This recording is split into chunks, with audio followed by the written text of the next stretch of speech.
You know, they say the hardest thing in hockey is being a son or daughter of a Hockey Hall of Famer.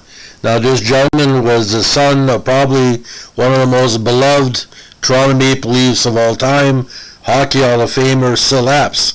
But Sil Apps Jr.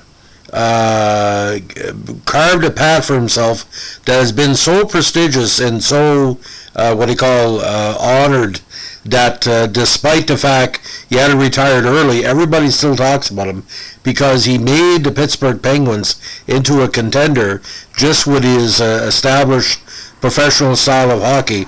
Never a dirty player, always willing to go in the corners, to be the leader on the bench in the dressing room. But Sylvanus Marshall Apps Jr., who was born in Toronto during his father's last season with the Maple Leafs, played 10 seasons in the NHL for the New York Rangers, who drafted him, the LA Kings, and the Pittsburgh Penguins. Now, again, Sil Apps, a tremendous player, would take days to talk about his career. But Sil Apps Jr., your prototypical center, 6 feet, 185, rugged, great shape. Now, his early teammates included Bobby Orr, and he also played in the inaugural 1960 Quebec International Pee Wee Hockey Tournament with the Scarborough Lions.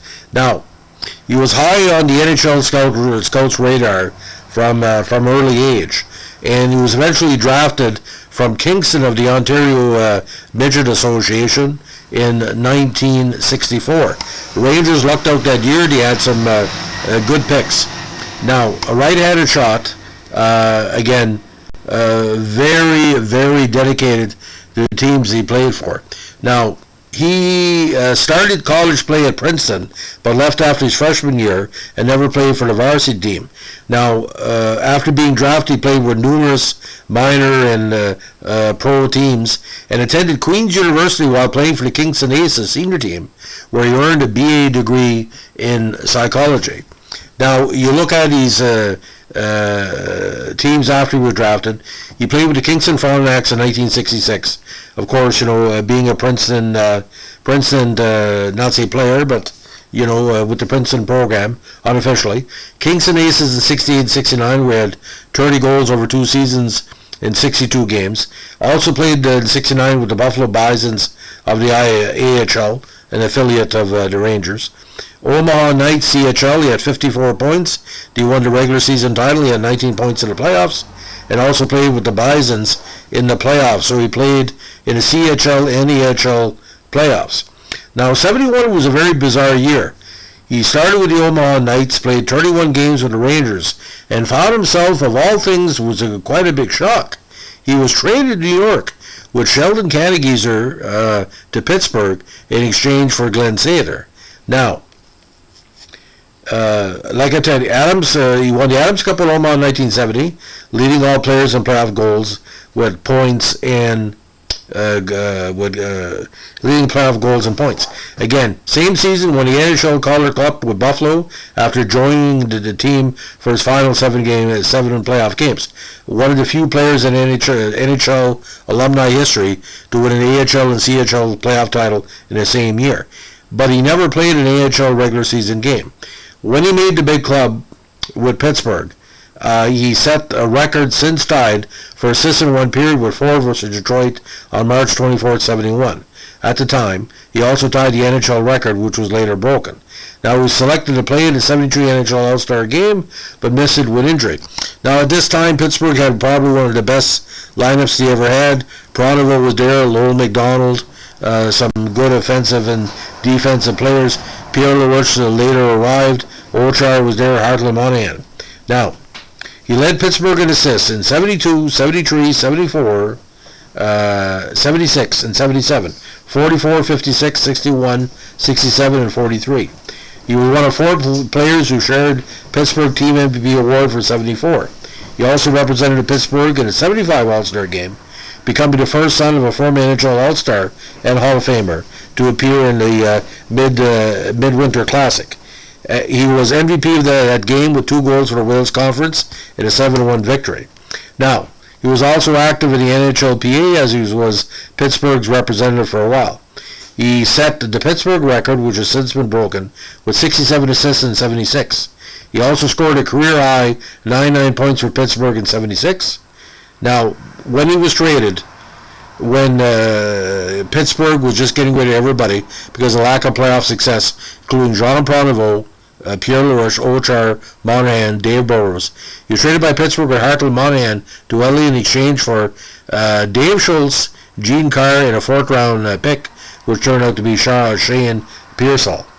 Now, he left Pittsburgh in '77 as the second leading scorer in squad history, but was eventually inducted into the Pittsburgh Penguins Hall of Fame in 1994. He was also named to the Ontario Minor Hockey Association's all-time greats in 2009, and he was also named Pittsburgh Penguins Trib Total Media All-Time Penguins Team in 2013. Now, very, very busy career. He was also scouted by the WHA, who the Nationals took him in the '72 draft. He always would score in bunches. He scored 2 power play goals in a 20-second span for Pittsburgh on February 13, '71 versus Chicago. He was one of the first players who signed a 5-year NHL contract, which was an extension in '73. Now, he scored 49 points over the final 28 games of the '76 season to finish with, again, a career-high 99. Now, that he was considered at the time the hottest, if not the hottest, player in the NHL, because back then 50 points in 28 games was a big total.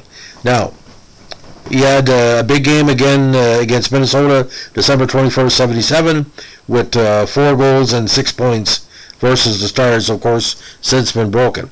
Now, CHA regular season title winner, and he set the Pittsburgh single season record with equal 85-point seasons in '73 and '74. He also notched 4 shorthanded goals, a team record since broken in '74. Again, scoring in bunches, big 3 goals against Joe Balash in California, December 17, '75. Also had longevity with the Kings as he played there in 150 consecutive games. Now, his start with the Penguins was marquee because he did score a goal in his first game with the Pens after being traded by the Rangers. Again, scoring in bunches. Hat-trick for Pittsburgh versus New York Islanders on December 13, '72, again as part of the team record 6-point game. Now, what he was known for as well in the media is playing on something called a century line with Jean Pronovost and Lowell McDonald in the mid-1970s, referring to their 100-point availability during the regular season. But when he was traded to the Kings, he put him automatically on a Marcel Dion line, and he again, some good production there. Now, when he retired, the career record for Pittsburgh assists was 349. Again, Mario and other people have broken it, but it meant a lot to the team at the time for that 290-310 goal a season offense. The big line in Pittsburgh, of course, was Pronovost and Greg Polis in '71. Then he moved to Al McDonough and Lowell McDonald in '73. Now, he also had a 10-point game point streak in 1975 for Pittsburgh. Now, when he moved to LA, the coach said, "Can you play some right wing?" He said, "No problem." He never played it before and did that in the '78 season. Now, there was some talk if he was going to be part of the WA expansion in one form or another, but decided to retire at age 32 due to continuing struggles with groin pulls and hamstring injuries. So his last game for LA was against Boston on March 1st, 1980. Now, very personable guy, very intelligent guy. He eventually became involved in real estate in Kingston during the later stages of his playing career and worked in real estate for 2 years in LA after his retirement. He then moved to Toronto and embarked on a career in finance, becoming a successful financial advisor. So we talked about the family connection with Sil Jr., of course, with his father. He played, his daughter, Jillian Epps, eventually graduated from Dartmouth College in Hanover, New Hampshire, and also majored in psychology. She played for the Dartmouth Big Green women's ice hockey program and was a top 10 finalist for the 2007 Pat D. Kazmaier Award. In addition, she was a member of Canada's Olympic team in '06, 10, and 14, winning gold medals. Now, his oldest daughter, Amy Apps, was a member of the Canadian national women's soccer team and an OUA All-Star in '98 and '99. Now, his nephew, Darren Barber, also won a gold medal in Cox 8s at the 92 Summer Olympics in Barcelona as a member of Team Canada. Barber also competed at the 96 Summer Olympics in Atlanta, taking fourth place. But for a lot of people, again, App's best season was that 99-point total. But that was the year where Pronovo and LaRouche really broke through. But I think the culling of the herd, as I like to call it, was not because of Sil Apps, who were tired of losing in the first round of the playoffs. And especially, they had a big defeat in the mid-1970s. They couldn't get past the Islanders, especially in the playoffs. So what happened, ladies and gentlemen, in 78, again, LaRouche was traded, Ochar was traded, Hartley Monahan, Dave Burrows, and John Pronovo, which were gone. They went to success. Pronovo went to Calgary and Atlanta, Pierre with Montreal, Dave Burrows, of course, with Toronto. But they should have waited. But Apps, again, typical 30-goal-a-year guy, 60 assists. Again, not a superstar, but a what do you call it today, a semi-star.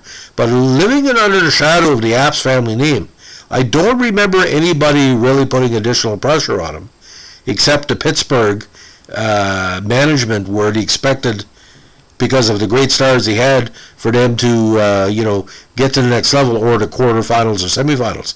And Pittsburgh was the best team in the 1970s, that LaRouche, Pronovo, Apps team, not to make it to the Frozen Four in the NHL in the 1970s, in my personal opinion. So he ended his career with 727 NHL games, 183, 423 for 606 points. And limited time in the playoffs, of course, 23 games, 5 goals, 5 assists for 10 points. And again, let's look at it, ladies and gentlemen. 74, he choked in the playoffs in the quarterfinals. They were eliminated in the first round in 76 and 77, and from there he only played 2 games with the Kings in 79 when they got eliminated in the first round. I think it was Toronto. Kind of a bad. Excuse me, might not have been Toronto, but he lost in the first round. But it was a bad go all around because, ladies and gentlemen, Pittsburgh deserved better with the type of talent they had, but the numbers were against them. And like I said, the East Coast at the time, you had the Rangers, you had the Islanders, you had the Flyers, Montreal, Boston. I mean, it was rough. Pittsburgh was the number 6 team in the league, and are always stuck in that, first round bubble, as we like to say. So, ladies and gentlemen, if you like what we're doing here, give us a like, comment, or subscribe. And I would suspect that Sil Apps Sr.